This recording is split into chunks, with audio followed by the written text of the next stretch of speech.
데살로니가전서 3장 9절부터 13절 말씀 마음을 집중하시고 함께 읽어보십니다.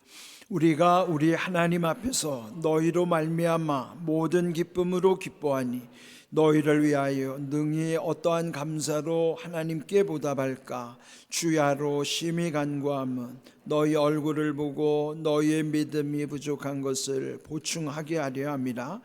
하나님 우리 아버지와 우리 주 예수는 우리의 길을 너희에게로 갈 수 있게 하시오며 또 주께서 우리가 너희를 사랑함과 같이 너희도 피차간과 모든 사람에 대한 사랑이 더욱 많이 넘치게 하사 너희의 마음을 굳건하게 하시고 우리 주 예수 그리스도께서 그의 모든 성도와 함께 강림하실 때에 하나님 우리 아버지 앞에서 거룩함에 흠이 없게 하시기를 원하노라. 아멘.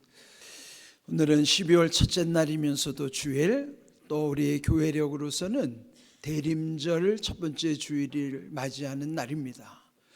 지난 주일날 교회력에 대해서 말씀을 드렸어요. 교회력의 그 시작은 대림절로부터 마침은 왕국절로 끝난다고 그랬어요. 그래서 지난 주일이 왕국주일이었기 때문에 2024년도에 교회력이 끝난 거예요. 그러면 이제 다시 대림절로부터 시작을 하는데 이미 2025년도 교회 달력은 시작이 된 것이죠. 세상의 달력은 아직 한 달이 남았어요. 근데 교회의 달력은 이미 시작이 됐으니 한 달을 앞서가는 것이죠. 이제 그만큼 이제 오늘 이 대림절로부터의 올 한 해의 교회력이 어떻게 우리 가운데 또 신앙의 의미를 줄 것인가를 늘 여러분 마음에 새길 수 있기를 바랍니다. 그렇다면 대림이란 뜻이 무엇일까? 한문으로 대라는 것은 기다린다는 뜻이에요. 림하는 것은 임재하신다는 것이고, 예수님이 우리 가운데 임재하심을 기다리는, 이미 2000년 전에 예수님이 이 땅에 오셨어요. 그런데 오신 예수님을 기념하는 날이 성탄절이라고, 또 성탄절을 앞둔 네 번의 주일을 걸어서 대림절 1주, 2주, 3주, 4주를 나누는 거예요. 그렇게 촛불을 하나씩 더 밝혀나가는 것이죠. 촛불이 밝아질 때마다 예수님이 오실 날이 가까이 온다는 의미를 담고 있는 것입니다. 그러면 성탄절은 오신 예수님을 기념하는 날이라면 대림절 한 달 동안은 다시 오실 예수님을 기다리는 소망의 절기입니다. 여러분이 4주간을 이 대림절기 다시 오실 예수님의 약속을 바라보면서 더욱 거룩한 삶에 힘쓸 수 있기를 바랍니다. 네, 오늘 말씀의 제목을 우리가 이미 불렀던 찬송 104장 제목으로 정했어요. 곧 오소서 임마누엘. 그 제목처럼 임마누엘이 무슨 뜻일까? 마태복음 1장 23절, 보라 처녀가 잉태하여 아들을 낳을 것이요 그의 이름을 임마누엘이라 하리라 하셨으니 이를 번역한즉 하나님이 우리와 함께 계시다 함이라. 여기에 이 예언은 이미 예수님 탄생 700년 전 이사야 선지자를 통해서 주신 말씀이에요. 그래서 이사야 7장 14절에 이 말씀이 그대로 나오는 것이죠.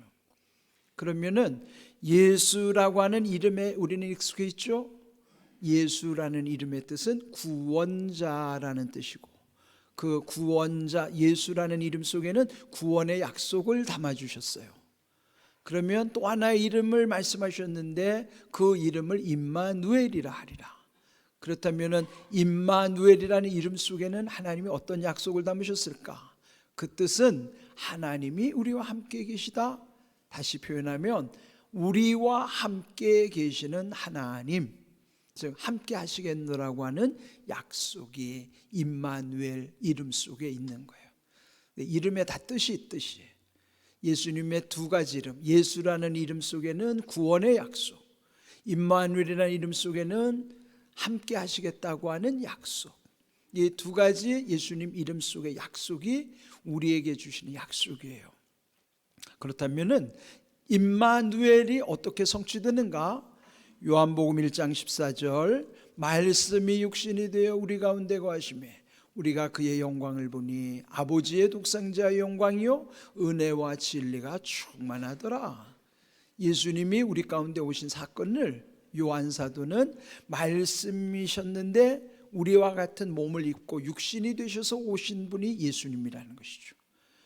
원래 하나님은 눈에 보이시지 않아요. 그런데 우리와 같은 몸을 입으셨기 때문에, 사람 몸을 입으신 하나님은 마침내 우리 눈에도 보여지시는 그분이 바로 예수님이에요. 그러면 예수님은 우리와 같은 몸을 입고 오신 하나님이시죠. 우리의 그 예수님의 몸속에는 하나님과 인간의 몸이 함께 만나는 것이에요. 그렇게 말씀이 육신이 되어 우리 가운데 오신 예수님, 그 예수님으로 인하여 은혜와 진리가 충만하게 하신다는 것이죠. 은혜도 진리도 예수님을 통해서 우리 가운데 임하신다는 사실이죠. 이렇게 임마누엘의 약속은 예수님이 오심으로부터 이루어졌는데, 2000년 전에 오신 예수님은 십자가에서 죽으신 다음에 부활하시고 40일을 더 함께 제자들과 지내시고 하늘로 올라가셨어요. 그러면 승천 이후에 예수님은 우리와 아무 상관이 없는 분일까요? 그렇지 않습니다. 말씀이 육신이 되셔서 오신 예수님은 오늘도 여전히 말씀으로 우리 가운데 함께 하시는 거예요. 시편 107편 20절을 보시면은 그가 그의 말씀을 보내어 그들을 고치시고 위험한 지경에서 건지시는도다 그랬어요. 말씀이신 예수님은 지금도 우리에게 말씀을 보내주시는데, 보내주시는 목적 두 가지. 여기서 첫 번째는 고치시기 위함이요, 두 번째는 건져주시기 위함이라는 거예요. 고치신다는 표현을 치유라고 그러죠. 치유와 회복의 은혜가 고치시는 약속이고, 그리고 또한 우리 인생을 살다 보면 위험한 지경을 지날 때도 있어요.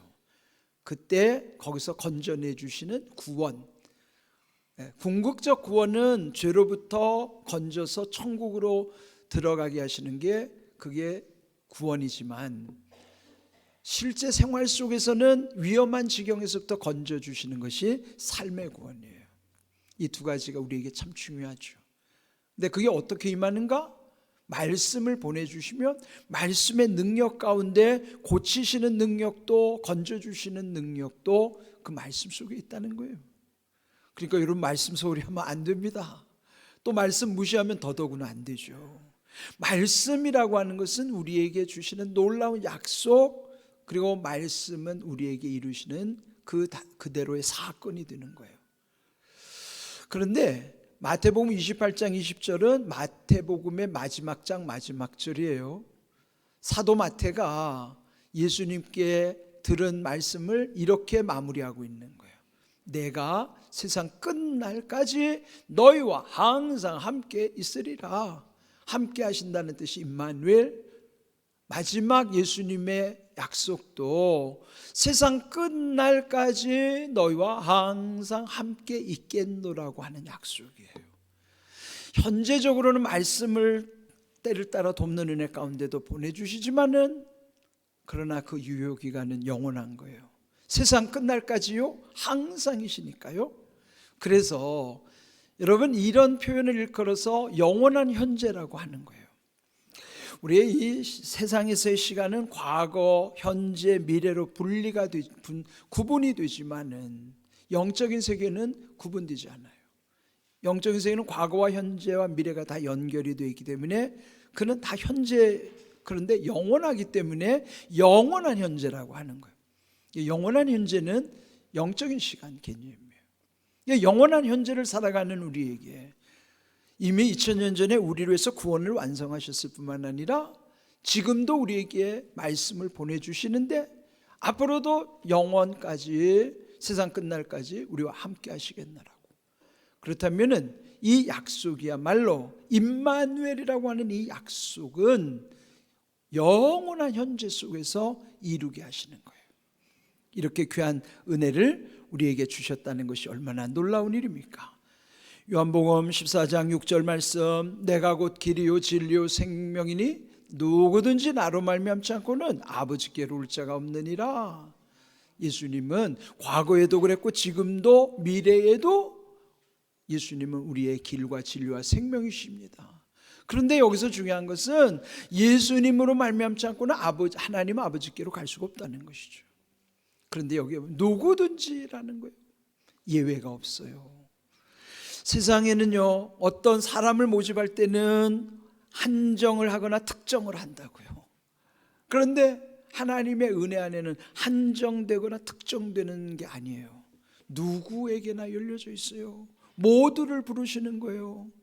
마태복음 11장 28절에도 보면은 수고하고 무거운 짐진 자들아 다 모두 내게 오라는 거예요. 예외가 없어요. 한정 짓지도 않았어요. 특정하지도 않았어요. 이것이 하나님의 은혜입니다. 이렇게 우리에게는 영원한 현재 가운데 초대하시는 예수님의 음성을 우리는 말씀 속에서 듣게 되는 것이죠. 오늘 읽은 13절의 말씀에 보면은요, 바울이 데살로니가 성도들을 향해서 기도하는 내용이 나와요. 너희의 마음을 굳건하게 하시고 우리 주 예수께서 그의 모든 성도와 함께 강림하실 때에 하나님 우리 아버지 앞에서 거룩함에 흠이 없게 하시기를 원하노라. 그게 뭐예요? 기도하노라. 바울의 기도입니다. 그런데 이 기도에 좀 이해가 안 됩니다. 우리는 거룩할 수도 없고 흠이 없을 수도 없죠. 거룩은요, 죄 없는 상태가 거룩인데 우리는 죄인인데 거룩과는 거리가 멀어요. 세상을 사는 동안에 우리의 흠이 얼마나 많아요. 그렇다면 우리는 거룩하지도 않고 흠 없게 된다는 것도 불가능하죠. 그런데 이렇게 불가능한 우리를 어떻게 거룩하고 흠이 없기를 하나님께 구하고 있을까요? 여러분, 이 신비를 우리가 깨달아야 됩니다. 바울은 그의 서신 가운데 늘 강조하는 것이 그리스도 안에서, 주 안에서, 예수 그리스도 안에서라고 하는 표현이에요. 예수님 안에서만이 이것은 이루어질 수 있어요. 예수님만이 죄 없으신 분, 거룩하신 분이요, 예수님만이 결점이 없는 무결점의 존재이십니다. 그러면 우리가 거룩해지고 흠이 없으려면 어떻게 할까요? 우리는 죄인이고 우리는 흠이 많은데, 그러면은 이 바울의 기도는요, 우리가 주님 안으로 들어가는 것밖에 비결이 없어요. 내가 주님 안으로 들어가면은 주님 안에서는 죄도 씻어질 뿐만 아니라 죄가 씻어지면 나는 거룩한 존재가 되는 것이죠. 또 흠이 많은 나는 주님 안에서는 흠이 가려지기 때문에 흠이 드러나지 않는 거예요. 신앙생활을 오래 해도 왜 우리의 거룩함의 능력이 나타나지 않을까요? 내가 주님 안에 있지 않으면요, 우리의 죄성은 그대로 노출되는 거예요. 우리의 결점은 그대로 드러날 수밖에 없어요. 그런데 내가 주님 안에 있을 때만이 나의 죄성이 있다 하더라도 죄성이 드러나지 아니하고, 주님 안에 있을 때만이 나의 결점은 밖으로 나타나지가 않는 거예요. 문제는 내가 주님 안에 있으면은 거룩하고 흠이 없게 되지만은 주님을 떠나는 순간부터는 모든 것들이 그대로 폭로되는 거예요. 이 사실을 바울은요, 여기 데살로니가 전서 3장 13절 뿐만 아니라 데살로니가 전서 마지막 장이 5장인데 5장 23절에도 평강의 하나님이 친히 너희를 온전히 거룩하게 하시고 또 너희의 온 영과 혼과 몸이 우리 주 예수 그리스도께서 강림하실 때까지 흠 없게 보존되기를 원하노라 그랬어요. 우리가 어떻게 흠 없게 보존이 될 수 있습니까? 우리는 주님 안에 있을 때만이 가능한 거예요. 우리가 주 안에 있다고 하는 게 얼마나 큰 은혜인지 여러분 아셔야 됩니다. 이렇게 바울의 기도 가운데에서도 우리를 주 안에 있어야 되는 말씀을 해주셨죠. 오늘 중요한 말씀이 10절에 있어요. 주야로 심히 간구함은 너희의 얼굴을 보고 너희 믿음이 부족한 것을 보충하게 하려 함이라. 여기도 보면 바울이 밤낮으로 열심히 간절히 구하는 내용이 있어요. 그는 너희 얼굴을 보고 너희의 믿음이 부족한 거 보충하고 싶다 하는 거예요. 여기에 보면은 얼굴을 본다는 게 뭐죠? 그걸 대면한다고 그래요. 근데 여러분, 예배라고 하는 것은 우리끼리의 얼굴 보는 게 아니라 하나님의 얼굴과 마주하는 거예요. 영적으로 하나님을 볼 수 없을 뿐이지 예배 자체는 하나님과 얼굴을 마주하는 시간이에요. 그래서 예배는 대면의 관계입니다. 코로나 시대를 지나면서 우리 기독교회는 이상한 용어가 한 번 만들어졌어요. 그게 뭐냐면 비대면 예배라는 말이죠. 여러분, 예배는 비대면이라는 말을 쓸 수가 없어요. 집에서 예배드리든지 교회에서 예배드리든지 예배 자체는 하나님과 얼굴을 마주하는 거예요. 그러니 비대면 예배라는 거는 예배가 아닌 거예요. 교회에서, 집에서 예배를 드리라도 하나님과 대면하는 시간이에요. 거기도 비대면이 아니란 말이에요. 우리끼리는 비대면이지만은 비대면이라는 건 예배 속에 들어올 수가 없어요. 예배는 대면이어야만 한단 말이에요. 하나님과 얼굴을 마주하는 시간이에요. 근데 여기 바울이 왜 그들을 보고자 하는가 하면은 그들의 얼굴을 봄으로써 그들의 믿음이 부족한 것을 보충해 주기 위함이라, 채워주기 위함이라는 거예요. 교회가 존재하는 이유는 여기 있어요. 우리가 매주일 이렇게 만나는 것은 서로의 만남 속에서 우리의 부족함을 서로 채워주는 시간이에요. 더 중요한 것은 하나님과 대면함으로부터 하나님의 은혜가 채워지는 시간이에요. 부족한 것을 보충하는 시간이 예배란 말이죠. 마치 여러분, 자동차에 기름이 떨어지면은 주유소에서 충전을 해야 하듯이 이 우리의 예배도 여러분의 믿음이 떨어질 때, 믿음이 부족해졌을 때에 믿음을 채워주고 보충하는 것이 예배란 말이에요. 세상살이가 얼마나 힘들어요. 여러분, 한 주를 지나고 나면은 토요일쯤 되면은 여러분 믿음도 바닥에 이를 경우가 많아요. 그러면 주일에 와서 내 바닥난 이 믿음을 채워야 돼요. 보충해야 돼요. 부족한 것을 보충하는 거예요. 그래서 얼굴을 봐야 되는 것이고, 그래서 하나님과 얼굴을 마주하는 예배 속에 들어와야 되는 거예요. 그게 교회요. 교회의 존재는 예배 공동체에 있는 거예요. 이게 얼마나 중요한지 몰라요. 그렇다면 이 교회의 존재 이유 중에 정말 우리가 알아야 될 것, 로마서 8장 28절, 많은 분들이 이 로마서 8장 28절을 좋아하니까 암송하잖아요. 우리가 알거니와 하나님을 사랑하는 자고 그의 뜻대로 부르심을 입은 자들에게는 모든 것이 합력하여 선을 이루느니라. 중요한 것은 우리가 알아야 할 사실이에요. 우리는 뭘까요? 믿음의 공동체, 예배 공동체, 신앙 공동체. 신앙의 공동체는 우리가 돼야 돼요. 우리예요. 그러니까 우리로서 반드시 알아야 되는 것은 로마서 8장 28절 말씀처럼 하나님을 사랑하는 우리 모두에게 주시는 약속, 그는 모든 것이 합력함으로 선한 결실을 맺게 하신다는 사실이죠. 그렇다면 모든 것 속에는 좋은 것만 있는 게 아니에요. 힘든 것도 있고 때로는 눈물 흘려야 하는 것도 있고 고난과 고통을 겪어야 하는 일이 있어요. 근데 우리가 울면서 고난과 고통을 겪는 것이 아무것도 아닌 결과를 난다면 허무한 거예요. 그런데 여기서 약속하시기를 하나님을 사랑하는 자들은 그런 모든 것들이 다 합력함으로 결실은 선한 결실을 맺게 하셨다는 거죠. 잘 되게 하시겠다는 거예요. 여러분, 잘 된다면 고생할 만하잖아요. 왜 우리에게 하나님이 고난과 고통을 주시는가? 합력해서 선을 이루게 하심이에요. 잘 되게 하시겠다는 거예요. 그는 누구에게 주시는가요? 우리라고 하는 신앙의 공동체에서. 그래서 우리가 알아야 할 사실이에요. 여러분, 우리라고 하는 신앙 공동체는 각각 자기 자신을 돌아보는 또 하나의 과정이 필요해요. 그래서 여기 로마서 8장 28절, 또 중요한 건 8장 38절이에요. 그러니까 롬8, 28, 롬8, 38 다 중요해요. 빨리 하면 막 욕하는 것처럼 들리지만 그러나 롬8, 28, 롬8, 38 중요한 말씀이에요. 자, 롬8, 38 말씀은요, 각 개인이 알아야 될 말씀이에요. 내가 확신하노니, 내가 누구예요? 각각 개인이에요. 바울 자신이 확신하는 것처럼 우리 각각 개인도 이런 확신을 가져야 되는 거예요. 확신이 뭡니까? 확실히 믿는 거예요. 확실히 믿어야 되는 내용은 뭐냐?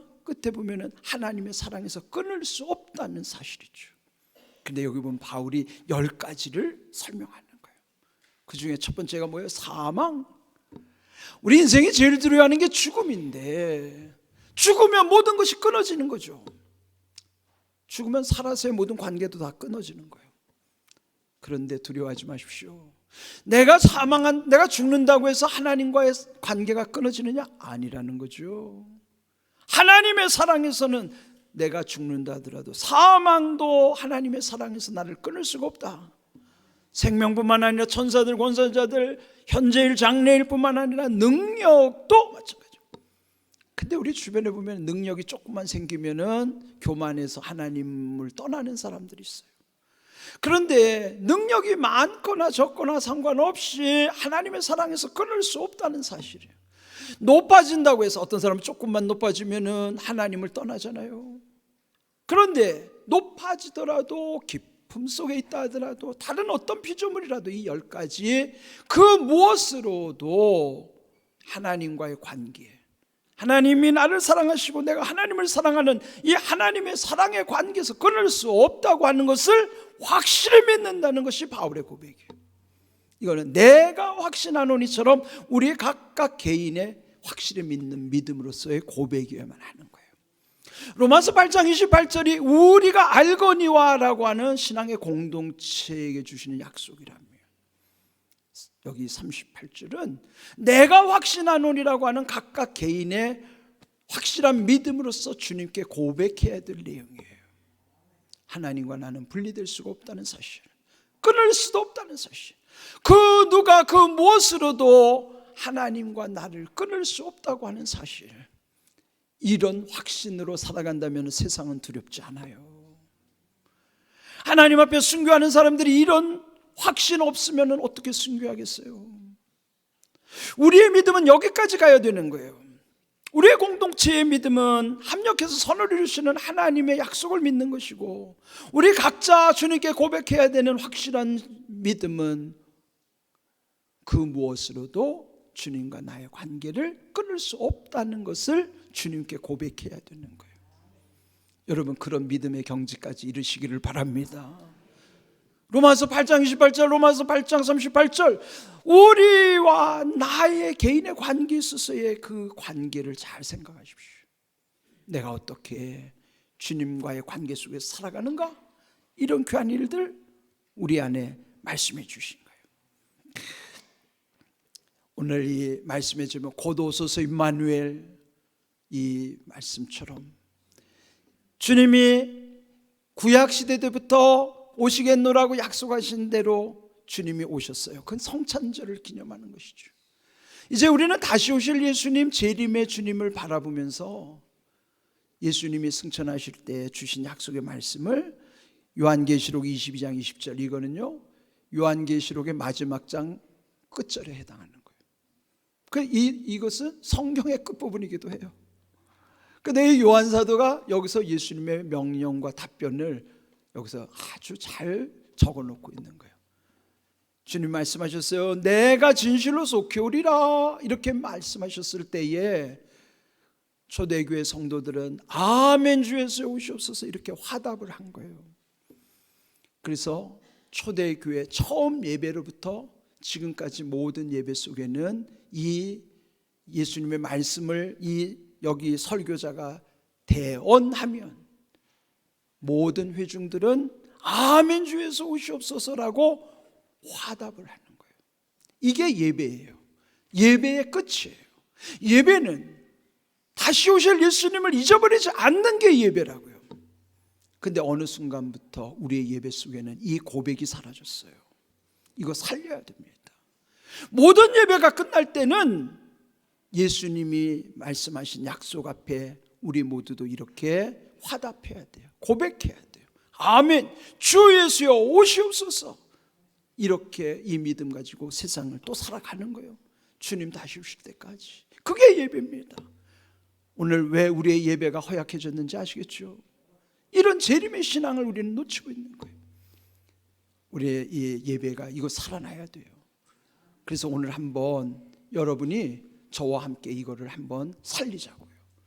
제가 예수님을 대언해서 예수님 말씀을 대언할 테니까 그러면 여러분은 여러분의 신앙으로 여러분이 한번 외쳐보세요. 자, 지금 하는 거예요. 내가 진실로 속히 오리라. 대체로 잘하셨는데 몇 분은 아멘, 주 예수여 오시옵소서, 오시든지 마시든지 뭐 그런 느낌이 들어요. 여러분, 우리의 간절함이 있어야 돼요. 내 신앙으로 이 말씀을 믿는 것을 고백해야 되는 거예요. 자, 다시 한번 해봅시다. 여러분의 믿음을 담아 고백하십시오. 내가 진실로 속히 오리라.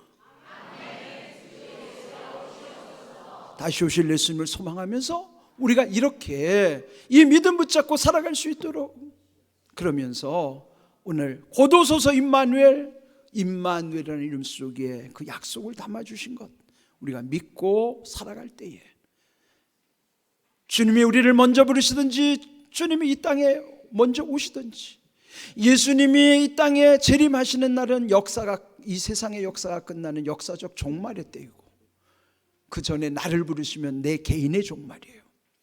역사의 종말이든 개인의 종말이든 어느 쪽이든지 우리는 예수님을 만나는 날이에요. 그러므로 우리들의 이 고도소서 임마누엘의 그 약속 또 붙잡고 임마누엘의 은총 속에서 우리가 날마다 지금도 말씀 속에서 고쳐주시겠노라고 건져주시겠노라고 하신 그 말씀이 우리 가운데 이루어질 수 있도록, 그리고 끝날까지 우리와 함께 하신다고 하는 그 말씀 붙잡고 우리도 이 험한 세상을 담대히 이길 수 있는 귀한 믿음으로 승리할 수 있기를 주님의 이름으로 축복합니다. 아멘.